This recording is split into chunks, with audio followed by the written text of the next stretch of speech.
10ই October এই দিনটা শুধু একটা তারিখ নয়, উপন্যাস প্রেমীদের হৃদয়ে এক বিশেষ আবেগের নাম। কারণ আজ সেই কল্পনার জগতের রাজপুত্র, হাজারো মেয়ের নিঃশব্দ ভালোবাসার অধিকারী, 32টি সাদা শার্টের গর্বিত মালিক, খান বাড়ির বড় ছেলে, বড় মেয়ের জামাই, আমাদের প্রিয় দ্য গ্রেট সাজ্জাদুল খান আবির ভাইয়ের জন্মদিন। ইনি কেবল একটা চরিত্র নন, ইনি এক অনুভূতি, এক স্বপ্ন, এক অসম্ভব সুন্দর কল্পনার প্রতিচ্ছবি।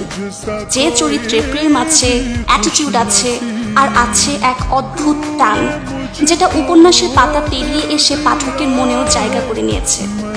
আজ উপন্যাস প্রেমীদের মনে তাই একটাই উচ্ছ্বাস, শুভ জন্মদিন আমাদের কল্পনার রাজপুত্র সাজ্জাদুল খান আবির ভাই। এত নিখুঁতভাবে এক অস্তিত্বহীন মানুষকে আমাদের মনে বাস্তব করে তোলার জন্য অশেষ ভালোবাসা ও শ্রদ্ধা সালমা আপুর প্রতি, যিনি আবিরকে শুধু লিখেননি, আমাদের অনুভব করতে শিখিয়েছেন। আর হ্যাঁ, সালমা আপু, আমাদের এই অস্তিত্বহীন অথচ সবচেয়ে বাস্তব নায়কের জন্মদিনের ট্রিটটা কিন্তু আপনারই দায়িত্ব। কারণ আবির ভাইয়ের মতো নায়ক প্রতিদিন জন্মায় না, তাকে ঘিরে স্বপ্ন দেখা, অনুভব করা, এটাই আমাদের উদযাপন।